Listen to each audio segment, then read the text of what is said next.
Okay, we've got the X8 Mini here. I have no idea. Okay? No idea. There's nothing in there. It hasn't been damaged. I'm at a loss. I have no idea. The automatic takeoff is better, but why I can't get into compass calibration, I have no idea. Is there a reset for the whole thing? Don't know. If I can't figure it out, then I get a refund. I'm hoping.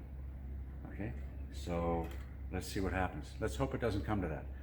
But if I could get it to compass calibrate properly and not toilet bowl and not fly all over the place, it might be a decent drone. But as it is, I can't trust it. I just can't trust it. Okay?